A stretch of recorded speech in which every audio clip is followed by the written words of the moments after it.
Today we are beginning chapter 3 of Tanya. Our Nefesh, Ruach, Neshama each have a set of 10 soul powers. So our Nefesh, Ruach, Neshama are the three lower aspects of our soul. The Nefesh relating more to our body, the Ruach more to our emotions, and Neshama more of the intellectual aspect of our being. And these 10 soul powers correspond to the 10 supernal Sphirot.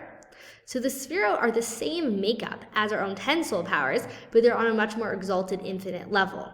So when we talk about, for example, God's kindness, we're referring to the sphere of Chesed, kindness, in the world of Atzilus. So there's 4 higher worlds: Atzilus, Bria, Yetzirah, and Asiyah. They each have a set of these 10 Sphirot. Let's go through them together. The highest one is crown, the Keter, wisdom, Chachma, Bina, understanding, knowledge is Dat, kindness is Chesed, severity is Gevura, balance is Tiferet, endurance is Netzach, humility is Hod, foundation is Yesod, and kingship is Malchut. Okay, so we're going to group them into 2 different categories. The first category is the 3 mothers, which are Chachma, Bina, and Das. And the reason that they're called the 3 mothers is they are the source and root for the 7 Sphirot that follow, just like a mother gives birth to her offspring. So the next category is the 7 doubles. 7 doubles are Chesed, Gevura, Tiferes, Netzach, Hod, Yesod, and Malchus. They are what the 3 mothers give birth to. The reason we're calling them doubles is because now, so to speak, Hashem has a choice. Meaning before the world, Hashem's just dealing much more in an internal process like thought, Chachma, Bina, Das.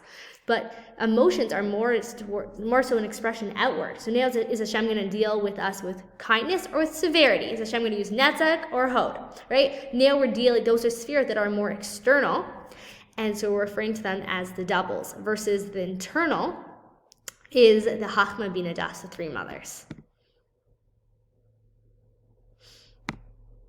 So because the doubles, right, Chesed, Gevura, Tiferes, Netzach, Hod, Yesod, Malchus, these kindness, severity, balance, let's go back for a second, right? Kindness, severity, balance, endurance, humility, foundation, and Malchus, those are the 7 doubles.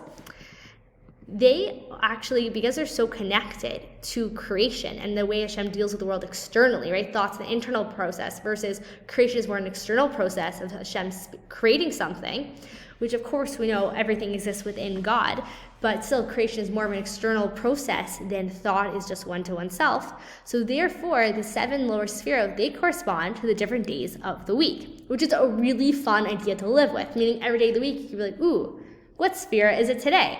So let's go through them. Kindness is connected to Yom Rishon, Sunday. And we look at what was created on the first day is light, which is completely connected with kindness, expansion. Gevura, severity, is connected to Yom Sheni, Monday. And on Gevura, the heavens, the higher waters and the lower waters were separated. Tiferes is Tuesday, the day of balance, harmony, and that is when the lower waters were gathered together and earth appeared, right? That gathering together.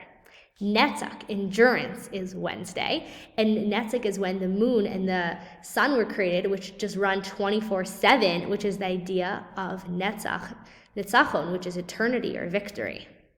Hod is when the other animals and creations and critters were created, which we learn a lot of humility from being able to learn from animals. And it keeps saying there in the Torah portion, Hashem created each one according to their kind.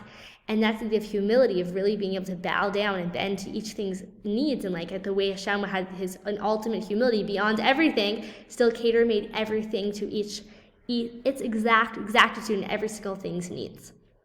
Yesod, we learned that Tzaddik Yesod Olam, that Tzaddik is the foundation of the world, and who's created Adam and Chava on that first Friday, and Shabbos, Malchut, is the idea of completion, revelation, everything coming together. It's the gathering of all those higher Sphirot, and that is Shabbos, Shabbat, when everything comes together, the final product. The 10 soul powers are also divided into 2 categories. One is Seichel, intellect, and the other one is Midos, the emotional attributes. So we say Chachma, Bina, Das, or for short, Chabad, mind blown, right? That's what Chabad stands for. It's Chachma, Bina, Das. It's an intellectual approach to understanding God, to serving God. So that Chachma, Bina, Das, right? Let's go back to our Sphira chart. There's the 3 higher category Sphirot, and the 7 to follow are called the Midot because they are emotion-based.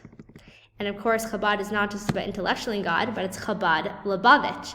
And the word Lubavitch is connected to the word Luba, which is lave. So it's to think thoughts using our Chachma Bina Das, which are going to affect our 7 emotions and get us to actually feel something for God, have godly emotions. So let's take a deeper look at Chachma. Chachma is composed of the words Koach Ma, the potential of what is. So that is the state before you bring it down and put it into a box and categorize it. You know, if you ever saw a kid who doesn't even know the word bird, and they're just seeing a bird and they're freaking out over it, it's the potential of what is. And then as soon as you say, it's a bird, so like you already categorized it, and it takes away a certain level of the novelty and so like it's pure raw excitement of it. So as adults, it's a really fun thing to just explore Chachma before we bring something down and organize it, to really just be able to allow ourselves to look at something without naming it, without putting it into a box, and just stay in that realm of creativity, of koach ma, of anything is possible. Bina is the faculty, which understanding, which elucidates the details of any concept. It brings out its full depth and width. Meaning, let's say Chachma, someone just has a flash, that yud, that inspiration of like, whoa, like when I'm grateful, I'm more happy. And they're not like bringing it down, just like that flash. Wow, when I'm grateful, I'm happier. And then Bina was like, wow, let me think of 20 examples in my life when I was grateful and I felt happier. And let me try this out. Let me think of like things that I'm grateful about and like see how that affects me. It's really analyzing, getting to every nook and cranny of that concept. Chachma and Bina are the very father and mothers. Before we called Chachma and Bina Das the 3 mothers, not to be confused, we're using a different terminology for them, a different grouping. We're saying that Chachma and Bina are the very father and mother, Chachma being the father, Bina being the mother, which give birth to a love of God and an awe of God, right? Which give birth to the spirit of chesed, which is kindness, love, and awe, gevura, and gevura, which is awe/severity. So we can also see this in the letters that represent them. Chachma is represented by the letter Yud, which is at the spark of inspiration. Bina is connected to the letter Hey, which is taking that Yud and like drawing it down, like really bringing out all the details of it.